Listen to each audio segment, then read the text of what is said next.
于飞，剧中李莲花、李相夷的扮演者程毅，方多病的扮演者曾舜晞，狄飞升的扮演者肖顺尧，还有角力桥的扮演者王鹤润，欢迎大家！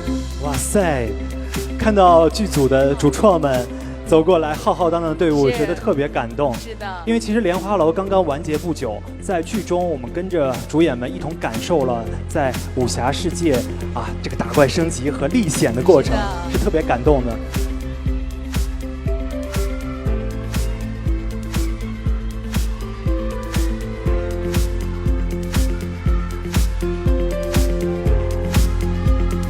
而且我们今天有一个特别的身份，叫尖叫联络人。他其实跟这个我们莲花楼的联络人们也是不谋而合，所以我们也要感谢每一位联络人们的支持和陪伴。希望有莲花楼的陪伴，大家可以天天开心，身体健康。欢迎莲花楼的剧组主创们，欢迎你们！欢迎各位。首先，我们请各位签名，然后合影留念。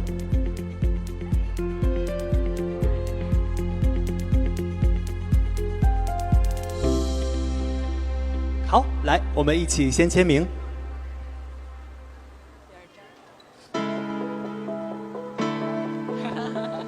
其实莲花楼呢，作为今年暑期档的绝对爆款剧，为热爱古装武侠现场的观众朋友们构建了一个新的武侠世界观。该剧武侠和探案并行，用10个江湖奇案串联起了人性、理想、情义的内核。开播至今呢，紧凑的故事走向和鲜活的人物群像颇受好评。是的。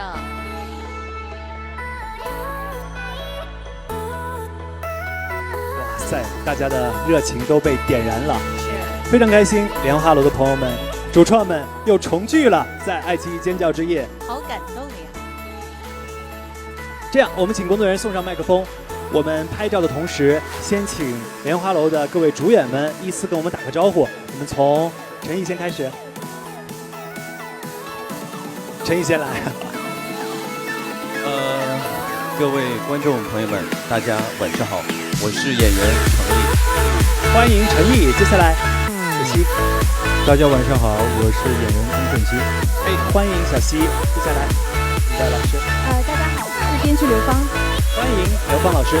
大家好，我是演员肖顺尧。欢迎顺尧。大家好，我是演员王鹤润。欢迎鹤润。其实今天邀请到了莲花楼的剧组，有没有什么问题想问问他们？是吗？就是想问大家对于今天晚上有没有什么特别的期待？程毅。期待今天的尖叫之夜吗？我们非常期待今天晚上的晚宴。是的，肚子饿了一天了，就等这一餐了。我记得小溪是不是？美食有点饿了。对。小溪会有表演吗？今天？会有，也期待一下。今天晚上我们3个会有个演出，也希望大家多多支持一下。好，那我们期待今天晚上莲花楼在内场跟我们继续见面。你说点什么吧，行不行？陈毅的弟弟都说了，就是希望大家度过一个愉快的夜晚。好，陈毅今天人有点多，我们玩得开心，好不好？好的。跟剧组的朋友们又见面了，我们一部内场观礼，一会儿见。好，咱们一会儿见。